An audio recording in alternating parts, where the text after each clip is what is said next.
Assalamualaikum warahmatullahi wabarakatuh. Kembali lagi di Gokiburi Channel. Yeay!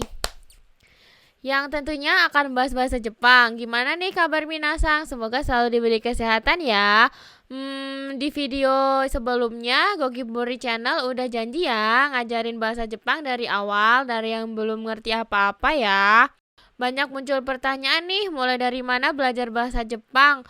Kalau menurut aku pribadi, sebelum belajar grammar atau merangkai kalimat untuk ngomong sama orang Jepang, sebaiknya minasang tahu dulu huruf apa aja sih yang digunain di Jepang.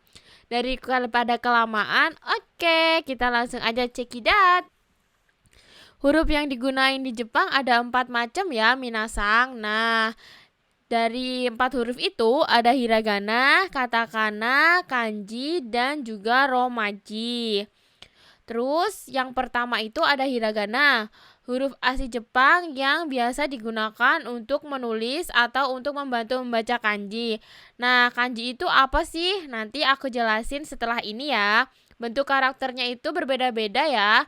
Ada karakter ketikan, ada juga karakter tulisan tangan. Terus ada berapa sih jumlah huruf hiragana itu? Kalau totalnya itu ada sekitar 104 huruf, 46 huruf dasar, 25 huruf yang dikasih teng-teng dan sama maru, terus 33 huruf campuran. Kemudian menurut fungsinya itu gimana?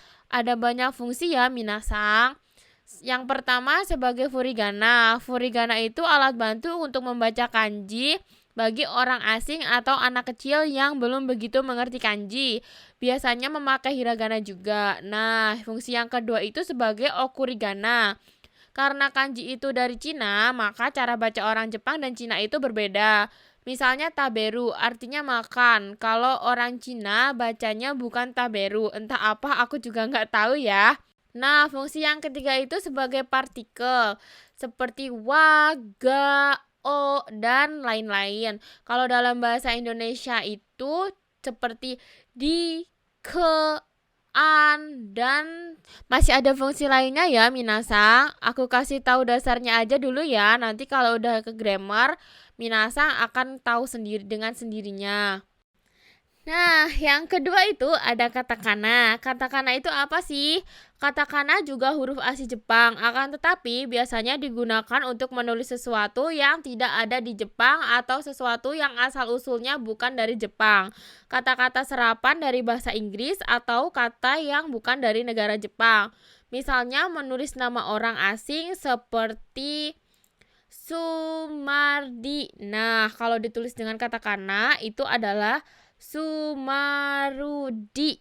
Seperti itu ya. Jadi nulisnya harus pakai katakana, bukan hiragana. Kalau hiragana itu untuk menulis nama orang Jepang ya. Terus ada juga untuk kata-kata serapan dari bahasa Inggris. Misalnya toilet. Nah, itu nulisnya jadi toire. Itu juga nulisnya pakai katakana. Ada juga untuk menulis negara-negara, nama negara lain gitu seperti Vietnam. Nah, itu ditulisnya pakai katakana juga betonamu. Begitupun dengan Indonesia, nulisnya juga pakai katakana ya. Nah, dan jumlah huruf katakana itu sendiri terdiri dari 125 huruf. Seperti sama halnya dengan hiragana ya. Nah, yang ketiga itu ada huruf kanji. Terus ada cara baca ongyomi dan kungyomi, cara baca Cina dan cara baca Jepang. Kadang orang Jepang juga ada yang nggak tahu cara baca kanji. Jadi kalau menurut aku belajar kanji seperlunya aja, yang biasa dipakai sehari-hari. Karena kalau ditelusuri semuanya banyak banget, aku juga nggak tahu. Cuma seperlunya aja yang penting. Kalau mau hafalin juga boleh sih. Dihafalin juga pusing, mending juga hafalin Al-Quran kan. Hehehe. Nah, untuk contoh huruf kanjinya sendiri, misal contohnya seperti ini ya. Ini dibacanya nomi mono. Nomi mono artinya minuman. Terus ini dibacanya ikimas artinya pergi. Dan yang keempat itu ada huruf romaji. Romaji itu adalah tulisan alfabet biasa ya, seperti huruf di Indonesia A, B, C, D sampai Z. Kayak gitu. Nah, di video berikutnya, Gokiburi Channel akan membahas tentang cara penulisan hiragana dan katakana. Supaya minasang nanti nggak bingung, silahkan download filenya terlebih dahulu di kolom deskripsi yang ada di bawah ini ya. Goran itadaki, arigatou gozaimasu.